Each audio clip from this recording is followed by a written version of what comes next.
किसी गणराज्य या साम्राज्य की सुरक्षा से पहले आज प्रश्न राष्ट्र की सुरक्षा का है, उस राष्ट्र की जिसके गणराज्य भी अविभाज्य अंग है।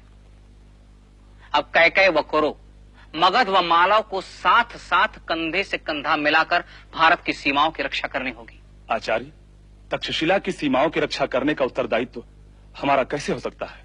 ये सीमाएं आपकी अपनी हैं। पर तक्षशिला की राजनीति से गणराज्यों का क्या संबंध आचार्य?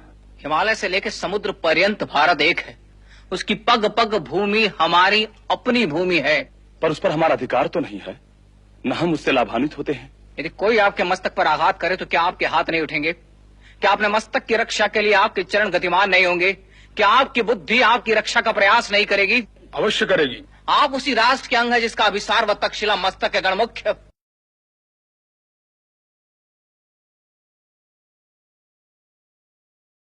शिक्षक व परिषद तो गौरव भूषित तब होगी जब यह राष्ट्र गौरवशाली होगा, और यह राष्ट्र गौरवशाली तब होगा जब यह राष्ट्र अपने जीवन मूल्यों व परंपराओं का निर्वाह करने में सफल व सक्षम होगा, और यह राष्ट्र सफल व सक्षम तब होगा जब शिक्षक अपने उत्तरदायित्व का निर्वाह करने में सफल होगा।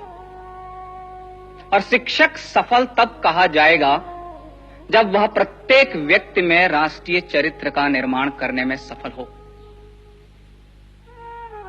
यदि व्यक्ति राष्ट्र भाव से शून्य है, राष्ट्र भाव से हीन है, अपनी राष्ट्रीयता के प्रति सजग नहीं है, तो यह शिक्षक की असफलता है।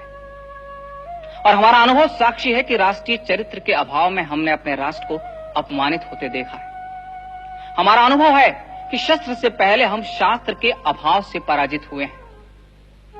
हम शस्त्र और शास्त्र धारण करने वालों को राष्ट्रीयता का बोध नहीं करा पाए, और व्यक्ति से पहले खंड खंड हमारी राष्ट्रीयता हुई। शिक्षक इस राष्ट्र की राष्ट्रीयता व सामर्थ्य को जागृत करने में असफल रहा। यदि शिक्षक पराजय स्वीकार कर ले तो पराजय का वह भाव राष्ट्र के लिए घातक होगा। अतः वेद वंदना के साथ साथ राष्ट्र वंदना का स्वर भी दिशाओं में गूंजना आवश्यक है। आवश्यक है व्यक्ति व्यवस्था को यह आभास कराना कि यदि व्यक्ति की राष्ट्र की उपासना में आस्था नहीं रही तो उपासना के अन्य मार्ग भी संघर्ष मुक्त नहीं रह पाएंगे। अतः व्यक्ति से व्यक्ति, व्यक्ति से समाज व समाज से राष्ट्र का एकीकरण आवश्यक है। अतः शीघ्र ही व्यक्ति, समाज व राष्ट्र को एक सूत्र में बांधना होगा, और वह सूत्र राष्ट्रीयता ही हो सकती है। शिक्षक इस चुनौती को स्वीकार करे, वह शीघ्र ही राष्ट्र का नव निर्माण करने के लिए सिद्ध हो। संभव है कि आग के मार्ग में बाधाएं आएंगी, पर शिक्षक को उन पर विजय पानी होगी, और आवश्यकता पड़े तो शिक्षक शस्त्र उठाने में भी पीछे न हटे।